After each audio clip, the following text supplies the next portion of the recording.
자, 여러분 13강입니다. 챕터 3이고요. 대기오염의 영향 및 대책입니다. 해서요.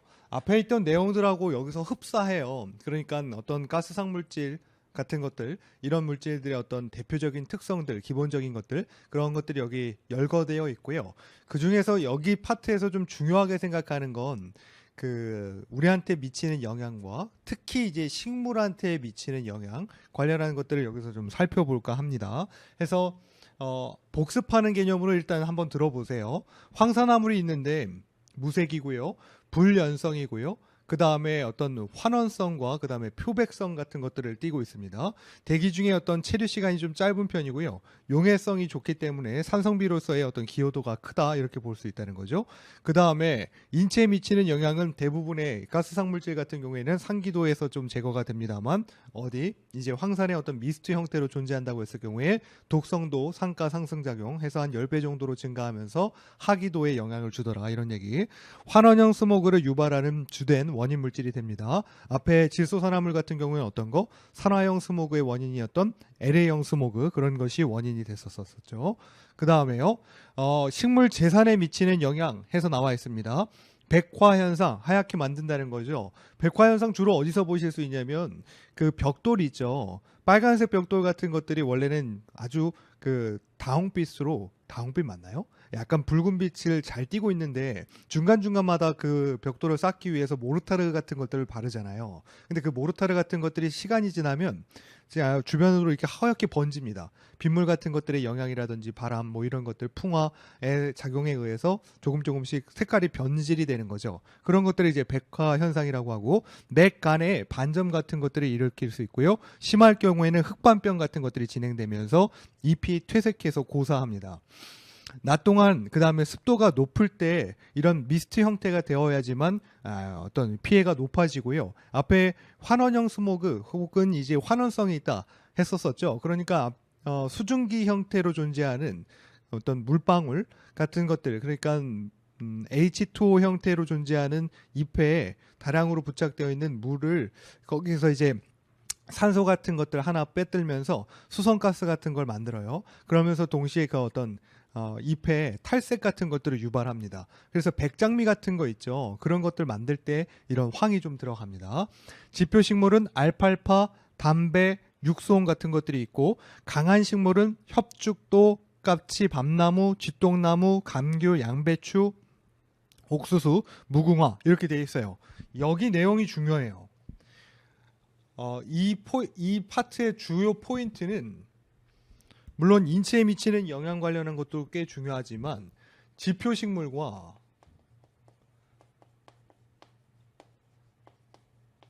강한 식물,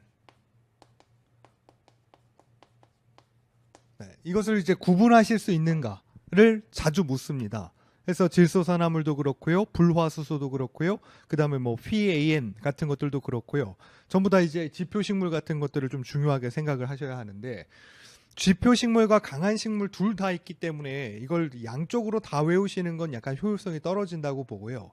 지표식물을 먼저 암기하신 후에 그 다음에 강한 식물까지 좀 곁들여 보시거나, 아예 아니면 애초에 지표식물만 일단 먼저 외우시는 거예요. 그리고 나서 문제에 대입해서 봤을 때 강한 식물 뭐 이제 굳이 안 외워도 되는데 라고 싶으시면 그냥 안 하시면 돼요. 왜냐하면 문제 패턴 자체가 어떻게 나오겠어요.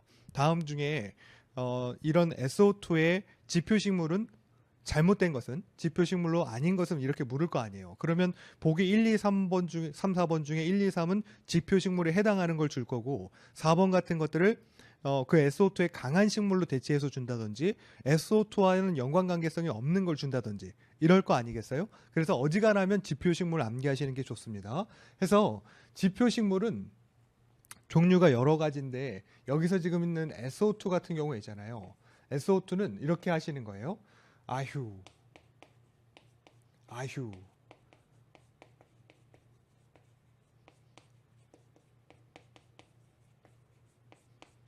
목포에서 육회나 먹자. 네. 항상 SO2는 아휴야, 아휴. 왜? 이거 아황산가 쓴 거니까 앞에 있는 것들만 따가지고 했을 경우에 아휴, 얘가 된단 말이지. 이게 아황산가스입니다. 다음에 라고 돼 있죠. 다음에 얘는 뭐라고 하시면 되냐면 다음에는 담배 플러스 메밀입니다. 네. 다음에 담배 메밀을 계속 붙여서 읽어보세요. 담배 메밀 다음에 어거진가? 네, 이런 식으로 하시면 다음에 담배 플러스 메밀, 목화, 그 다음에 보리,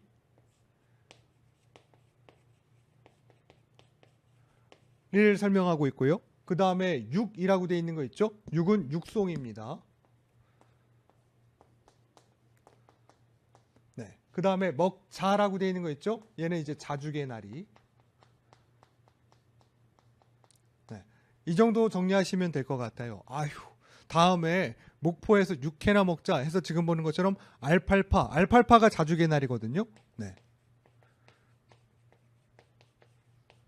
네, 이렇게 알팔파라든지 담배 메밀, 그다음 목화나 보리, 육송, 그다음에 자주개나리 하게 되면 SO2의 지표식물을 여러분들이 암기하실 수 있는 거예요. 근데 이제 다른 것들은 다 대체로 지표식물 암기하시면 좀 좋은데 SO2는 강한 식물도 알고 계시는 게 좋아요. SO2 같은 경우에 SO2는 황산화물이라고 하시는 게 좋아요. 황산화물, 삭스라고 볼게요. 여기에 삭스의 강한 식물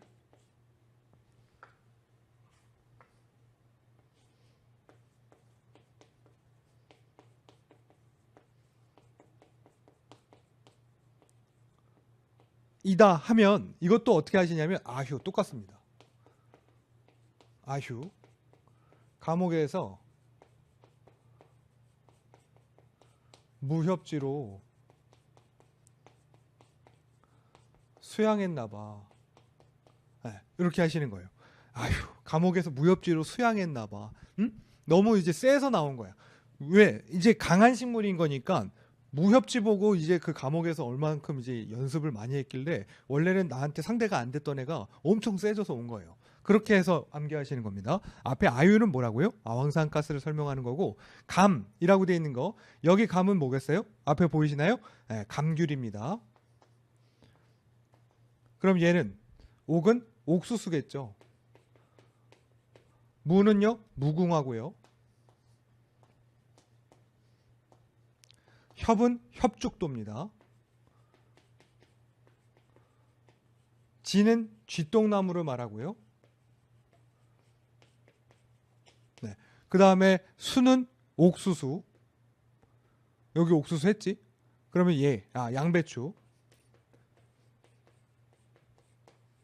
네. 이렇게 하시면 지금 있는 SO2나 혹은 이제 삭스라고 부르는 것에 강한 식물을 어느 정도 정리하실 수가 있습니다. 이거 외에는 지금 뭐 나와 있어요? 여기 쥐똥나무 했죠? 감귤, 까치밤나무 저거 하나만 좀 따로 별개로 무협지로 수영하고 나왔더니 너무 까칠하게 구네 이런 식으로 해가지고 까치밤나무까지 같이 암기하시면 여기 있는 지표식물과 강한 식물을 동시에 외울 수 있습니다. 뒤에 배울 게 왜 이런 걸 만들었겠냐면 뒤에 이제 낙스라든지 뭐 불화수소 관련한 것들 뭐 혹은 에틸렌 해서 여러 가지가 있다고 했잖아요. 그 대기 오염물질에 다 어떤 식으로 그 식물들이 지표식물이 되기도 하고 강한 식물이 되기도 하니까 그 분류가 굉장히 다양하단 말이죠. 그걸 전부 다 여러분들이 따로 외우려면 시간이 한참 걸려요. 그러니까 제가 지금 시간을 좀 줄여드리고 있는 겁니다. 빛의 산란으로 시야를 좀 감소시키고요. 금속을 부식시키거나 대리석, 건축물, 그 다음에 문화재 손상의 원인이 되고 있었습니다. 그 다음에 넘어가 보죠. 질소산화물입니다. 질소산화물은 교재에 있는 내용들 토대로 해서 이화학적 반응이라든지 관련된 데이터 그러니까 이론 부분들을 좀 살펴보시기로 하고요. 여기서는 중요한 건 뭐다? 식물 재산에 미치는 영향 같은 것들이 중요하다. 그래서 질소산화물 같은 경우에는 연맥 간의 불규칙한 반점 같은 걸 일으키고요. 갈색이나 흑갈색이래요. 뭐 떠올리면 좋냐면 NO2 있잖아요. 원래 NO는 무색입니까? 아닙니까? NO는 네 가지가 놓였죠. 다시 무색, 무취, 무자극성, 그 다음에 난용성 이렇게 네 가지였어요. 그런데 색깔을 띠지 않는 건데 NO2 같은 경우는 어때요? 색깔을 띄었었죠. 어떤 색깔? 젓갈색. 이런 색깔들은 좀 중요하다고 했었습니다. 염소는요? 황록색 이런 거. 그래서 근데 NO2는 갈색을 일으키니까 젓갈색을 일으키니까 연맥 간의 불규칙한 반점을 일으킬 때 저런 갈색이나 흑갈색을 띈다. 이렇게 좀 염두하시죠. 인체에 미치는 독성은 강한 편입니다만 식물에 미치는 영향은 적기 때문에 제가 크게 언급하지는 않겠습니다. 그러나 이제 지표 식물 같은 것들 있죠. 갓, 담배, 해바라기 이거는 참고하실 정도는 돼요. 이것도 보기로 출제가 되곤 합니다. 그 다음에 황화수소입니다. 황화수소는 일단 냄새가 난다. 먼저 떠올리셔야 되는 거 그게 이거예요. 악취의 대표적인 물질입니다. 아주 저농도에서도 이 취기가 나요. 냄새가 난단 말이지. 농도가 악취의 어떤 감지 농도가 낮으면 낮을수록 뭐 0.0003 ppm, 0.01 ppm 이런 식으로 해서 취기 농도가 낮으면 낮을수록 우리한테 느끼는 바가 조금만 나도 냄새가 금방 나는 거예요. 그랬을 때 황화수소는 발현이 되면 금방 냄새가 납니다. 해서 무색의 가연성 기체고요. 달걀 썩는 냄새 이런 거 난단 말이지. 가스, 펄프공업, 하수건 혹은 하수 처리장 이런 데서 나오고요. 석유 정제하거나 석탄 건류하거나 매립장이거나 형광물질 같은 것들을 제조할 때 주로 발현이 됩니다. 인체에 미치는 영향으로서는 화학적인 어떤 질식가스로 작용한다고 되어 있는데 그렇게 크게 중요하지 않고요. 식물에 미치는 영향 해서 독성은 약합니다만 어린 잎과 새싹에 피해를 준다. 이런 거 중요합니다. 이 어린 잎을 뭐라고 바꾸겠어요? 노엽. 그러니까 늙은 거 이런 거에 영향을 크게 끼친다 이런 식의 것들이 문제로 주로 출제되겠죠. 늙은 잎에 주로 영향을 크게 끼치는 건 오존입니다. 뒤에 배우실 거예요. 강한 식물이 있네요. 복숭아, 딸기, 사과, 그 다음에 지표식물은 코스모스나 클로버 같은 것들이 있다 보시면 되겠습니다. 이거 뒤에 암기법 다 있습니다. 불소화합물이요. 불소화합물 어디서 나온다? 알면서 빙정거리니까 이런 유형은 불화 요인을 알 수 있어. 꼭 기억해 두셔야 되는 얘기입니다. 인체에 미치는 영향 앞에서 배우셨죠? 소량 춘치 예방의 유용, 과량은 반상치 유발. 식물에 미치는 영향 저농도에서도 식물에 미치는 영향이 굉장히 큽니다.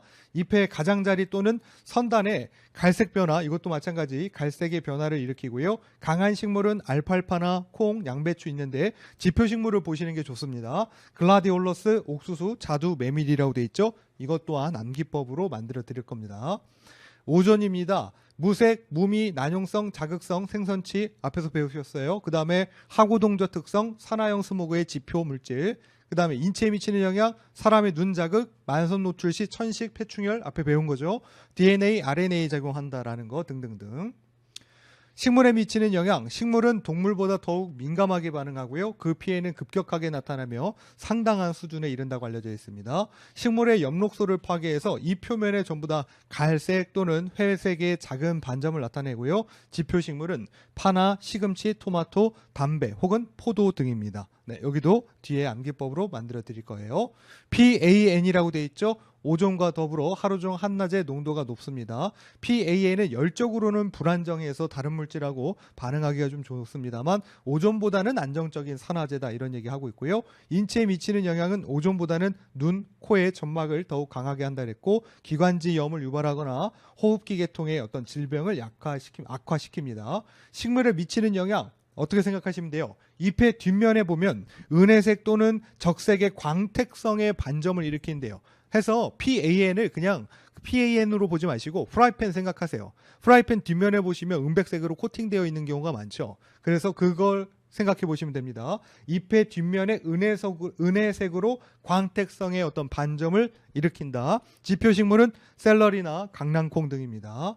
그 다음에 염화수소입니다. 주로 어디서 한다? 염탐 이거 한다 그랬죠? 파티 피플 썩소 기억하셔야 돼요. 소다공업, 플라스틱공업, 석탄연소, PVC 소각시설, 활성탄 제조 그 다음에 염산 제조에서 주로 발생이 되고요. 인체에 미치는 영향, 안구 통증, 눈물, 질식감, 그 다음에 흉부 압박감 등 그 다음에 기관지염, 비중격 궤양과 관련이 있습니다. 식물에 미치는 영향은 피해 증상이 HF와 비슷하다. 앞에서 했던 HF는 잎에 영향을 크게 끼친다 그랬죠. 염화수소도 마찬가지 식물에 미치는 영향이 큰 편입니다. 암모니아입니다. 암모니아는 무색이고 강한 자극성이 있고요. 가연성이면서 동시에 부식을 일으키고 알칼리성의 기체입니다. 대기 중에 삭스나 낙스 등과 반응해서 황산 암모늄이나 질산 암모늄 등의 2차 대기오염물질을 생성하기도 하고요. 주로 어디서 나온다? 나도 비냉 달라고 표색했다. 나도 비냉 표색 기억하셔야 되겠죠. 비료공업, 냉동공업, 표백, 색소, 제조공업 등입니다. 식물에 미치는 영향 HCAU가 비슷합니다. 잎의 흑색 반점 얘는 좀 독특하네요. 대체로 앞에 있던 것들은 무슨 반점? 황사나무를 제외하고는 대체로 갈색 반점을 야기했었는데 얘는 흑색 반점을 형성하거나 전체에 영향을 줍니다. 얘는 어떻게 잎 전체에 영향을 준다는 것도 큰 포인트가 된다고 볼 수 있습니다. 잎에 흑색 반점을 일으키거나 잎에 전체에 영향을 준다는 거 기억하셔야 될 내용입니다. 그 다음에요. 휘발성 유기화합물이요. VOCS 관련해서는 도장시설이나 석유정제 혹은 석유화학제품 제조시설 이런 데서 주로 나오고 저유소 및 주유소, 세탁소 및 인쇄소, 유기용매 취급 등 이 관련된 거 있죠. 휘발성 유기화합물의 어떤 발생원 관련한 거는 법규 때도 나올 수 있기 때문에 주로 이제 저유소나 주유소, 세탁소 및 인쇄소 그 다음에 유기용매를 취급할 때 나오는구나. 이거는 챙겨두실 정도 됩니다. 독성 화학물질이고요. 광학 스모그의 전구물질, 전구물질이라는 게 뭐였다? 원인이 되는 물질이라고 부르는 것. 그 다음에 자체적으로 발암성이 있습니다. 호흡기에 유입되어서 직접적인 독성 같은 걸 유발하고요. 피해 증상은 불화수소와 비슷합니다. 자, 여기를 제가 말씀드리고 싶었어요. 지표식물 같은 것들을 제가 제 나름대로 암기법을 토대로 정리를 좀 해드렸는데 이 부분이 유용하게 쓰일 겁니다. 왜냐하면 제가 말씀드린 것처럼 너무 많은 범위에 있는 것들이 그 지표식물이나 강한식물 같은 것들이 있기 때문에 우선적으로는 아주 대표적인 거 이 정도 정리하신 다음에 그 다음에 나머지 것들을 조금씩 보태어서 암기하시고 강한식물은 뒤에 지표식물을 다 암기하신 후에 그 다음에 강한식물은 필요로 하시면 암기하시고 아니실 경우에는 패스해도 좋다 이런 얘기가 됩니다. 자, 이거는 어떻게 생각하시면 되냐면 그 불굴의 옥자매가 있었어요. 옥자매가 있었는데 이 옥자매는 뭐 약간 버블 시스터즈 같은 느낌인 거죠. 그죠? 근데 이 사람들은 아주 이제 의기투철하고 아주 강한 사람들이야. 그리고 그런데 그 오빠가 있었어요. 큰 오빠가 있었단 말이지. 그 큰 오빠가 코카인 같은 것들을 잘 해갖고 해서 중독돼서 마약 같은 걸 해서 죽은 거예요. 그래서 옥자매들이 슬퍼하면서 같이 이제 막 무덤 가갖고 슬퍼하다가 뭐 이런 어떻게 하냐 죽은 사람은 죽은 사람이고 살아야지 해서 이 사람들은 불굴의 옥자매이기 때문에 힘을 내어서 살아간다 이런 얘기가 됩니다. 그래서 코카인 때문에 라고 돼 있죠.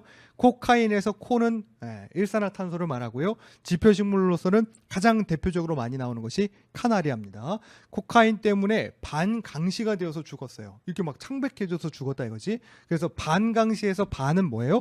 PAN을 반 그냥 반 이렇게 한 거고 그 다음에 강시되어서 죽었다 해서 강낭콩, 시금치 두 개가 지표식물에 해당합니다. 이외에도 있지만 대표적인 거라 이 얘기예요. 그 다음에 오래된 오빠 무덤에 시토했대요. 이 얘기가 뭐야? 오래된 오빠. 앞에 제가 이 옥자매의 큰 오빠가 돌아가셨다 그랬죠. 그러니까 그 오빠를 오래된 오빠, 나이 든 오빠 이렇게 생각하시는 거예요.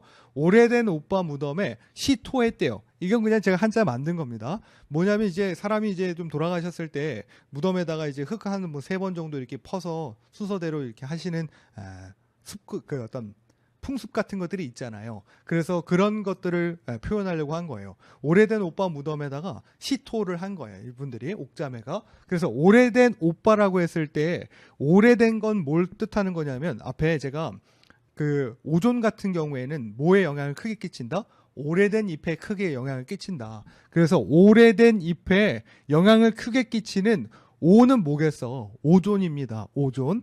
오존의 지표식물들은 빠는 파를 말하는 거고 무는 무를 말하는 거겠고 덤은 담배를 말하는 거죠. 그 오빠 무덤에 시토했대요. 시는 시금치를 말하는 거고 토는 토마토를 말하고 있어요. 그러니까 지금은 오존이라는 건 오래된 잎에 영향을 끼치는데 그거에 따른 지표식물들은 지금 보는 바와 같이 파나 무, 담배, 시금치, 토마토 이런 것들이 있구나. 이렇게 정리를 하시는 거예요. 그러나 이 불굴의 옥자매들, 불굴의 옥자매죠. 그래서 불은 뭘 말하는 거야?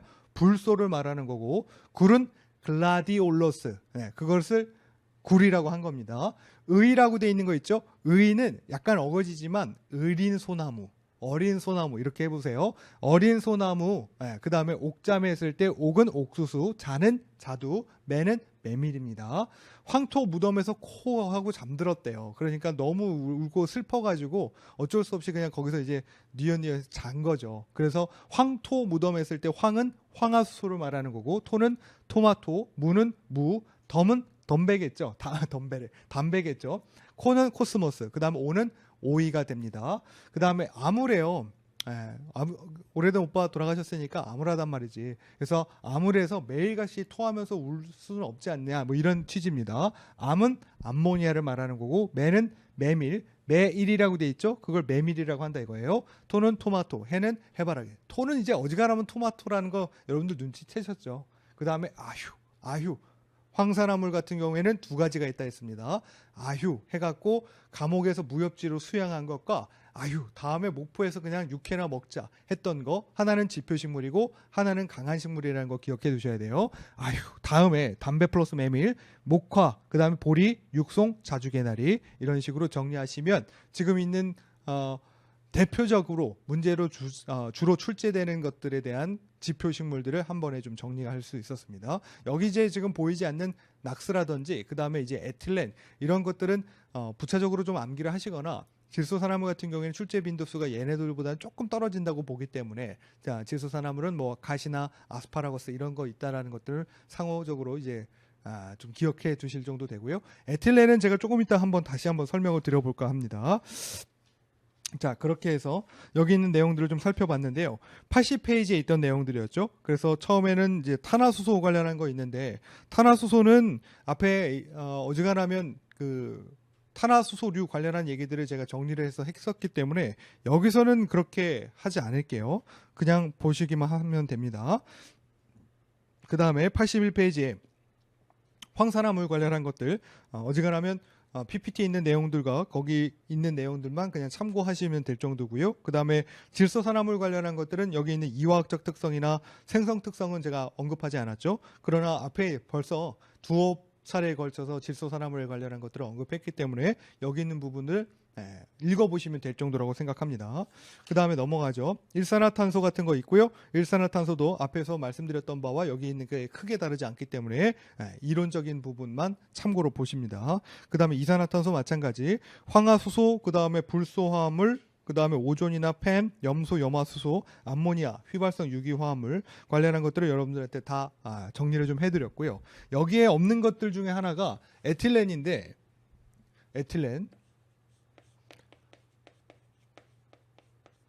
에틸렌은 만약에 발현이 되면 상편생장,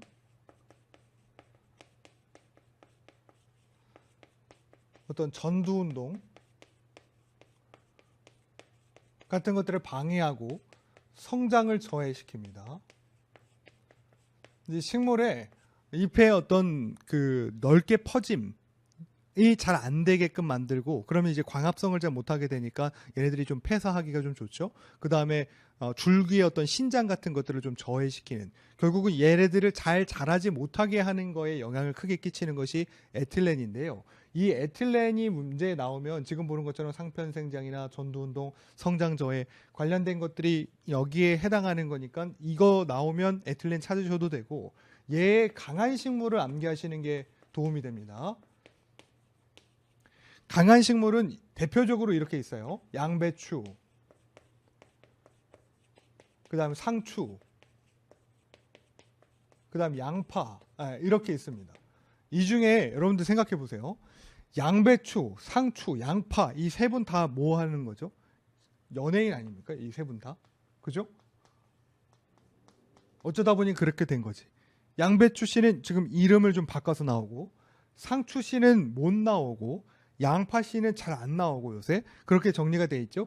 그런데 뭐에 강한가 생각해봐요. 에틸렌이라고 돼 있는 걸 이제 다음부터는 뭐라고 생각하시면 좋냐면 애들은인 거야. 애들은 어린 애들은 미디어 매체의 영향을 강하게 받죠. 그러니까 이런 연예인분들이 어떻게 행동하느냐에 따라서 그분들이 이제 애들이 받아들이는 것이 조금 더 이제 달라질 수 있다는 얘기예요.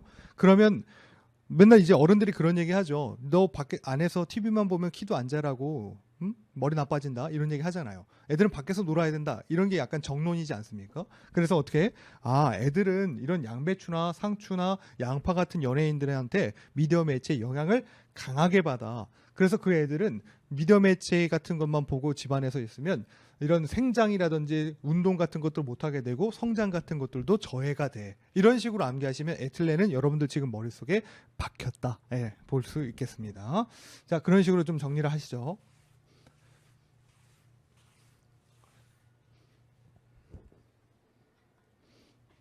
자, 그 다음에요.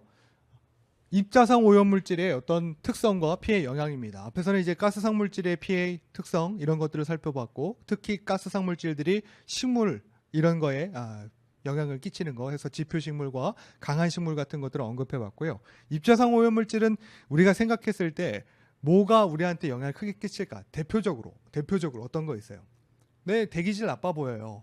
눈에 딱 확연히 보이잖아요. 입자상 물질들이 막 있으면. 그 다음에 빛을 다 산란시키기 때문에 하늘이 약간 뿌옇게 보여요. 네, 안 좋단 말이지. 시정거리를, 내가 볼 수 있는 거리를 감소시켜요. 또한 어떤 거? 입자상 물질들 같은 것들이 많으면 얘가 은결핵 같은 걸로 작용을 해가지고 어떻게 된다? 주변에 있는 수분과 부착이 되어서 은결 운집되면 비로소 내린다. 그런데 그 입자상 물질 같은 것들과 주변의 어떤 가스상 물질들 중에 이런 산을 유발하는 물질 같은 것들이 있었을 경우에는 그 물질들 때문에 pH가 떨어져서 산성비 같은 것들이 내린다. 그러면 이런 입자상 오염물질, 물론 대기 오염 물질 같은 것들과 더불어서 주변으로부터 불어들어오는 황사라든지 미세먼지 이런 것들이 주로 나오는 곳이 어디?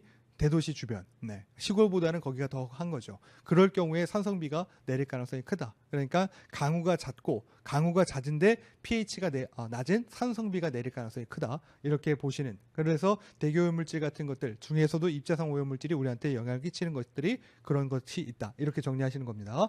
정의 및 분류요. 물질이 파쇄되거나 선별시키거나 퇴적하거나 이적할 때 그 다음에 그 밖에 기계적으로 처리되거나 연소하거나 합성, 분해될 때에 발생하는 고체상 또는 액체상의 미세한 물질들을 말합니다. 그래서 액체 상태에 있는 건 미스트라고 하고요. 황산 염의 형태이거나 혹은 뭐 질산염, 그래서 SO4E-라든지 혹은 HNO3 같은 것들, 네, 이런 형태 혹은 PAN 같은 것들로 존재할 경우에는 그것을 이제 액체 상태라 얘기하고 미스트 형태로 존재할 수 있다고 했고요. 고체, 퓨움이라고 하는 거 기억나시나요? 퓨움은 어떻게 금속류 같은 것들을 녹여가지고 용융시키면 걔네들이 끓는다고 했었어요. 그죠? 그걸 뭐라고 했었냐면 비등한다고 했었어요.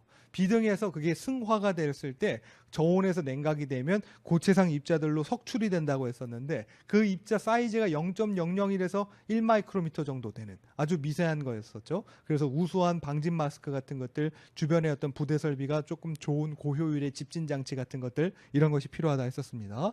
액체하고 고체가 같이 섞인 걸 뭐라고 할 수 있냐면 검댕이라고 하는 거고요. 그 다음에 스모그 같은 것들도 입자상 물질로 구분 짓고 있습니다. 그 다음에 PM2.5가 있고 PM10이 있어요. 그래서 여기 뭐라고 되어 있냐면 Particulate Matter다 이렇게 되어 있죠. 이 물질들은 공기 역학적 직경이라는 걸 따라서 PM2.5, PM10 이런 식으로 구분 짓고 있습니다. 그 공기 역학적 직경이라는 건 뒤에서 대기오염 방지 기술 할 때 집진에 필요로 하는 입자의 사이즈를 어떻게 산정했는지에 대한 것들을 배우시게 될 테니까 여기서는 저런 PM2.5라고 부르는 거, PM10이라고 부르는 거 저런 것들도 입자상 물질이지 미세먼지를 말하는 거니까 이렇게 생각하시면 됩니다. 예전에는 PM10밖에 없었어요.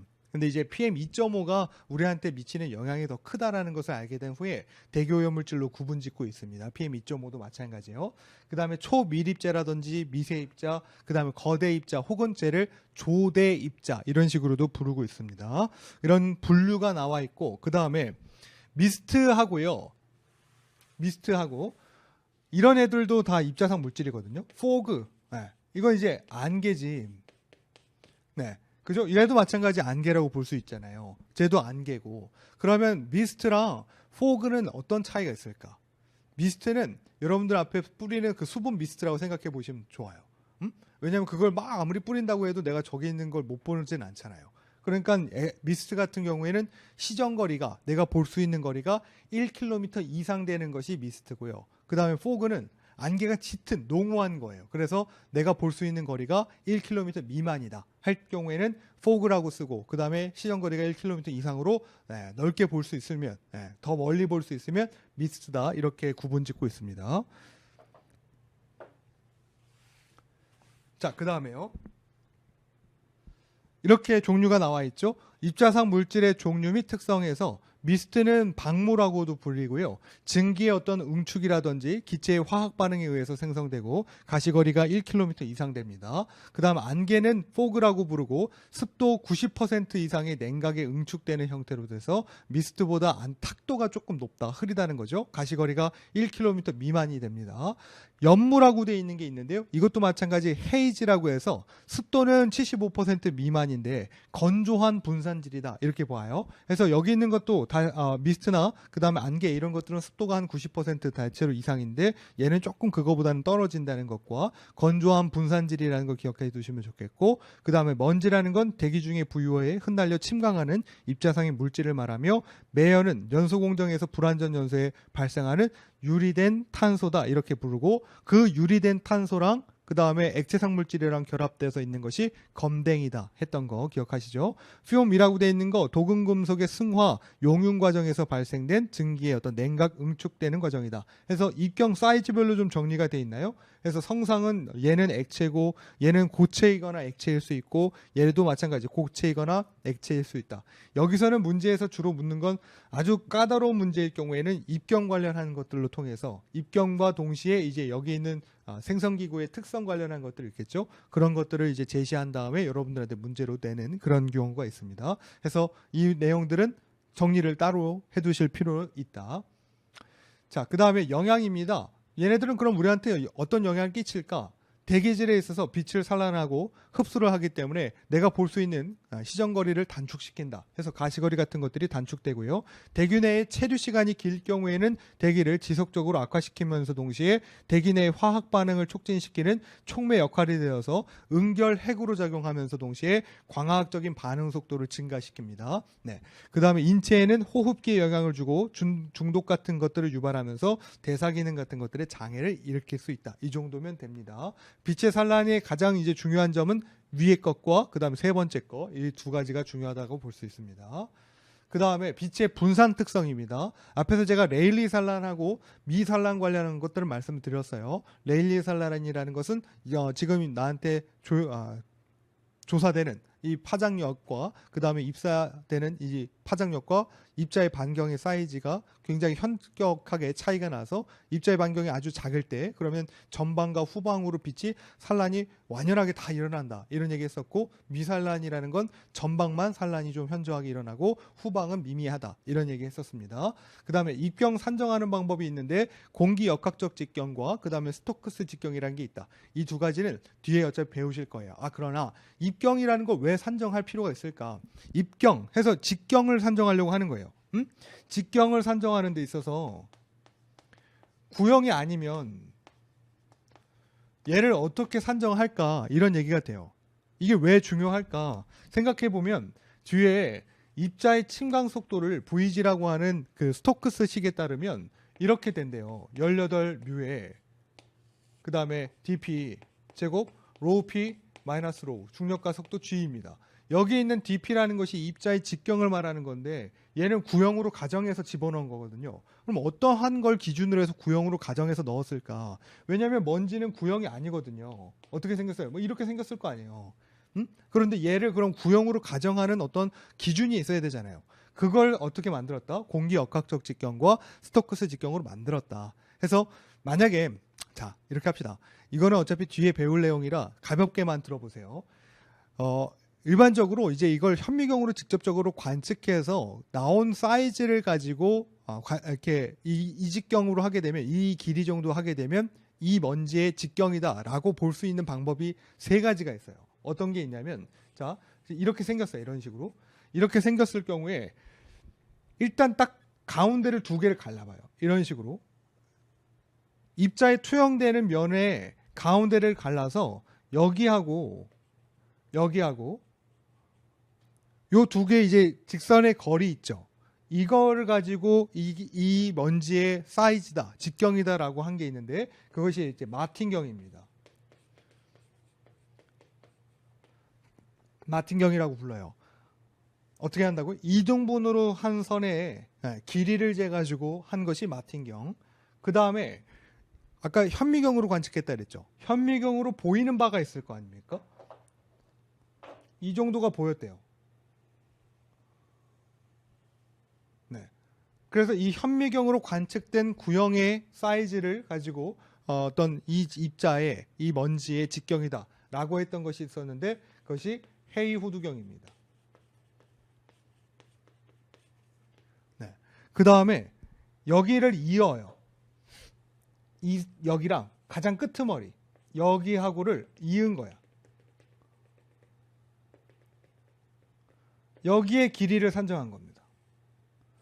이렇게 산정한 것이 페렛경이에요. 네, 그러면 여러분들이 생각했을 때는 가장 정확한 건 뭐라고 생각하세요? 헤이 호두경이 그나마 가장 정확하다고 봅니다. 이렇게 보여진 거.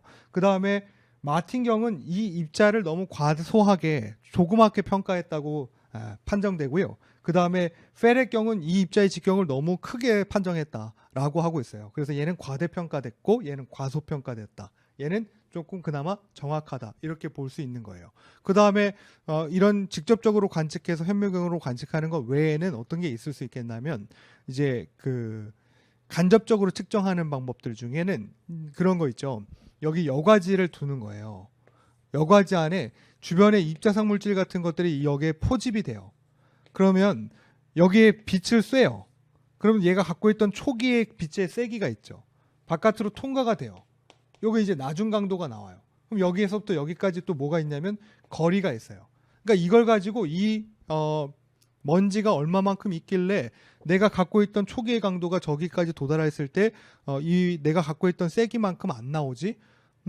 얘가 떨어지면 떨어질수록 나중 강도의 값이 작아지면 작아질수록 여기에 있는 입자의 물질 같은 것들이 굉장히 많고 그 다음에 그 안에 있는 입자의 사이즈가 어떻게 되어 있는지를 간접적으로 측정할 수 있잖아요. 그런 것들 통해서 광산란이라든지 광투과법 이런 걸 통해서 입자의 직경을 산정합니다.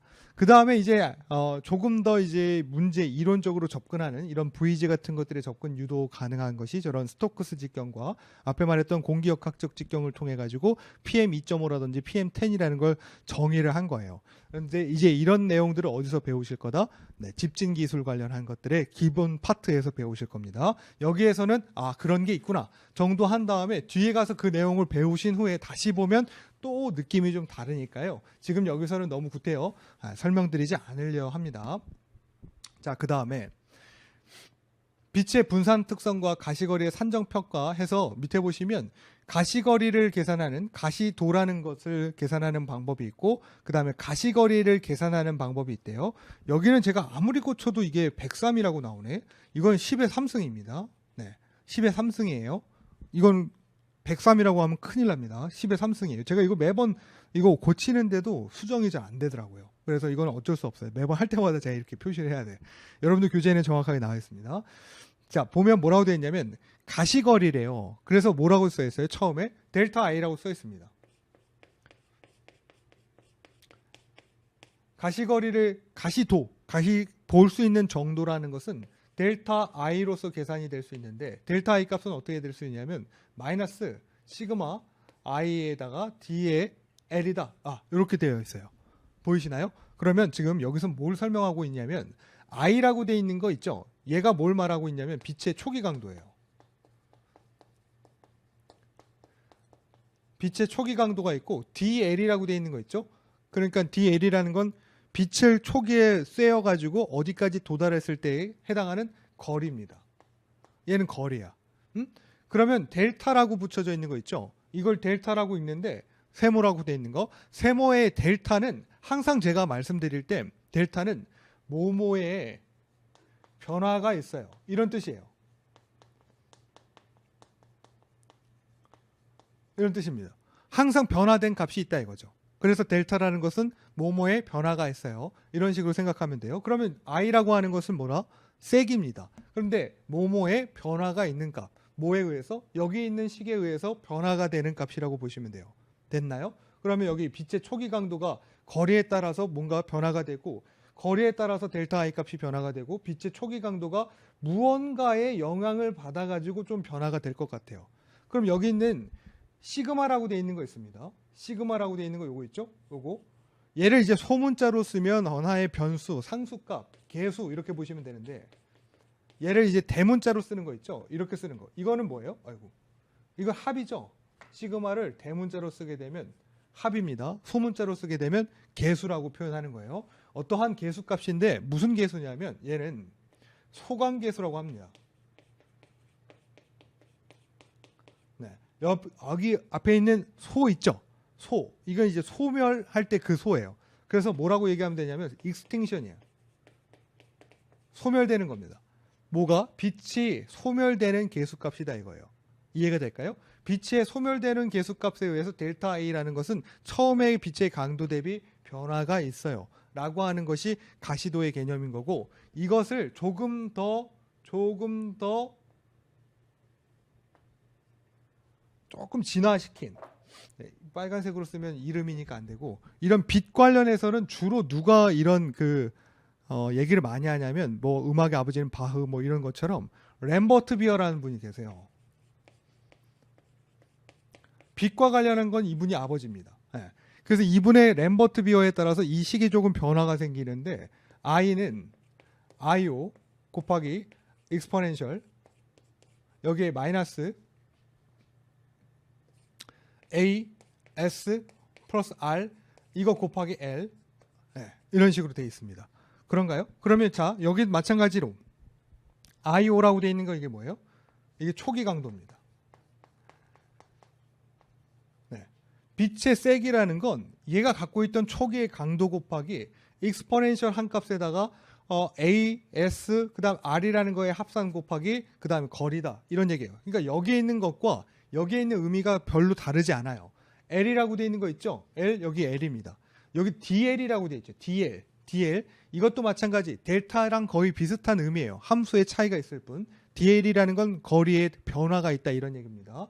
그래서 A, S, R 곱하기 L이라고 되어 있는 거에 이 L도 거리를 말하는 거면 A, S, R 이게 그럼 뭘 말하는 거예요? 네, 그렇습니다. 소관계수를 말하는 거예요. 왜냐하면 여기 있는 A라고 되어 있는 거 있죠? 얘는 뭐? 앱솔루션이에요. 흡수다 이거야. 그 다음 S는 스캐터링입니다. 산란시켰다 이거야. R은 리플렉션이에요. 반사시켰다 이거예요. 빛을 흡수하고 산란시키고 반사시켰기 때문에 초기에 갖고 있던 빛의 강도 대비 나중 강도 값이 달라진 것이다 라고 하는 것이 램버트 비어의 어떤 변형식이다, 이렇게 볼 수 있어요. 이 문제 나오나요? 아주 가끔, 아주 가끔 한 3년 주기로 한 번씩 툭 찔러서 나옵니다. 램버트 비어의 가시도, 가실거리와 관련한 식의 어떤 형태가 옳은 것은 다른 것은 뭐 이런 것라든지 이거 관련해서 계산 문제로 나오는 경우가 있어요. 필답형에서도 간혹 출제가 됩니다. 근데 이제 문제 자체가 자주 출제가 되지 않기 때문에 여러분들이 기출문제나 이런 거에 접하기가 어려워서 나오면 새로운 문제 같기는 해요. 그러나 저는 이론상 이렇게 된다는 것들을 한번 설명을 드려봤습니다. 자, 이렇게 정리를 하시고요. 그 다음에 빈출되는 건 밑에 있는 게 항상 엄청 빈출이 돼요. 이건 진짜 엄청나게 빈출이 되는데 가시거리를 계산하는 거 있습니다. 얼마만큼 볼 수 있는데 내가 얼마만큼 볼 수 있는데 하는 거에 두 가지 형태가 있는데, 첫 번째 LV라고 되어 있는 것을 미터로 구하게끔 만드는 경우가 있고, 그 다음 두 번째 LV라고 보이는 이것도 마찬가지로 다 시정거리인데 얘를 킬로미터로 구하게끔 할 때가 있습니다. 식이 두 가지가 다르네요. 하나는 A 곱하기 10의 3승 여기에 C값 이렇게 되어 있고, 하나는 5.2 곱하기 로피 곱하기 감마라고 되어 있고, 그 다음에 K 곱하기 C이다, 이렇게 되어 있는 게 있습니다. 그럼 위아래 식의 차이점은 무엇일까? 라고 했을 경우에 첫 번째는 얘는 일단 A라고 되어 있는 거 있죠? 얘는 실험적인 정수값이에요. 네. 실험적인 정수값을 가지고 상대 습도가 70% 이상이거나 그 정도 될 때, 상대 습도가 70%이거나 실험적 정수값이 제시된 상태에서 물질의 농도, 여기 C라고 되어 있는 거 있죠? C라고 되어 있는 건 농도값인데 이 농도의 단위가 엄청 중요합니다. 마이크로그램 퍼 세제곱미터, 이 단위로 나와야 돼요. 그러면 자, 여기서 우리가 제가 말씀드리지 않았던 하나의 것을 알려드릴 건데, 뭘 알려드릴 거냐면 지금 얘는 단위를 맞춰서 쓰라는 얘기가 아니에요. 무슨 얘기냐면 여기가 마이크로그램 퍼 세제곱미터니까 결국은 뭐에 따라서 얘가 미터로 나올까라고 하는 이런 것들의 궁금증을 자아내잖아요. 그런데 여기 A라고 돼 있는 이런 정수, 그다음에 10의 3승, 이게 괜히 있는 것이 아니라 이 사람은 이런 걸 통해서 실험식이라고 해서 이 사람은 이런 어떤 식의 전개를 통해서 A라는 것의 상수값이 이런 어떤 단위 관계를 다 포함하고 있다 이거예요. 그래서 너는 이걸 넣고 10의 3승에다가 얘 농도 단위를 마이크로그램 퍼 세제곱미터의 단위로 넣으면 이 시정거리를 미터로 찾아내는 거야. 내가 의도한 바는 그래. 라고 하는 이 사람이 만든 실험적인 정수값인 거예요. 실험값이에요. 실험값. 그러니까 이런 식은 실험식이라고 하는 겁니다. 그러니까 얘네가 원하는 단위로 이 안에다가 넣어줘야지만 이 단위로 도출된다 이거예요. 이해가 될까요? 그럼 얘는 어떻게 찾아낼 수 있겠나? 문제에 A 값을 줍니다. 대체로 얼마만큼? 1.1에서부터 한 1.4, 이 내지로 꼭 줘요. 거의 대체로 1.2나 1.3을 줍니다. 그럼 얘 집어넣으면 되겠고, 이 문제를 풀 때 항상 패턴상 헷갈리게 만드는 건 어디에 있다? 이 농도예요. 농도 단위를 마이크로그램 퍼 세제곱미터로 꼭 집어넣어야지만 이 단위로 산출되는 실험적인 값이기 때문에 이건 넣지 않을 수가 없습니다. 꼭 있어야 된다는 얘기야. 그럼 얘는 이렇게 찾기로 해요. 그 다음에 시정거리를 킬로미터로 찾는 게 있네요. 여기 보이시나요? 5.2 곱하기 로피 곱하기 감마. 그럼 여기 있는 5.2가 뭐의 역할을 할까요? 그랬어요. 그럼 이제 여러분들 이해하실까요? 이게 그런 거예요. 얘가 뭘 하는 거예요? 상수값인 거예요. 여기에 이제 단위라든지 그런 요소 같은 것들, 그 다음에 킬로미터로 나오게끔 하는 어떤 일련의 포괄적인 범위 안에 있는 내용을 다 담고 있다 이거지. 그래서 여기에 보면 5.2는 그럼 상수값인 거고 변하지 않으니까 로우 P는 입자의 밀도입니다. 얘도 단위가 중요한데요. 그램 퍼 세제곱미터의 단위로 꼭 넣어야 된다는 얘기야. 그 다음에 감마라고 돼 있죠. 얘는 입자의 반경입니다. 뭐로 넣어야 돼? 마이크로미터 단위로 넣어야 돼요. 그 다음에 K값 분산 면적비라고 하는 거고요. 마찬가지로 제시가 돼야 됩니다. 문제에서요. 그 다음에 C라고 돼 있는 거 있죠. 입자 농도를 말합니다. 여기 농도는 단위가 그램 퍼 세제곱 센티미터예요. 네. 그러니까 여기 보시면 문제 물어볼 포인트가 입자의 밀도는 어지간하면 그램 퍼 세제곱미터로 풀게끔 얘 두 개 바뀌었습니다. 큰일 날 뻔했네.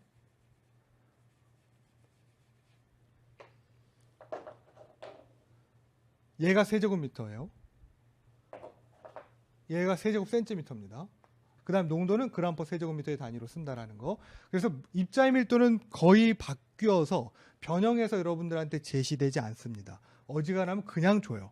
그냥 그램 퍼 세제곱 센티미터라고 주고, 그 다음에 농도 단위만 조금 바뀌어서 내니까 얘를 그램 퍼 세제곱미터로 꼭 바꿔서 집어넣어야 됩니다. 입자 반경 갑자기 이제 직경 준단 말이지. 그래서 얘를 뭐로 바꿔서 입자의 반경 같은 걸로 바꿔서 집어넣으셔야지만 시정거리를 계산하는 두 가지의 어떤 공식을 여러분들이 잘 이용해서 문제를 푸실 수가 있습니다. 엄청 중요한 거라고 했었어요. 제가 이 입자 밀도 관련한 건 다음 시간에 수정해서 알려드리도록 하겠습니다. 일단은 기본적으로 이렇게 적어두시는 게 맞다 이런 얘기예요. 자, 이렇게 해서 90페이지 관련한 것들까지 했어요. 다음 시간에 여기 있는 나머지 헤이즈 계수 관련한 것들 보면서 대기오염 사건 파트로 진행해 보도록 하겠습니다. 고생 많았습니다.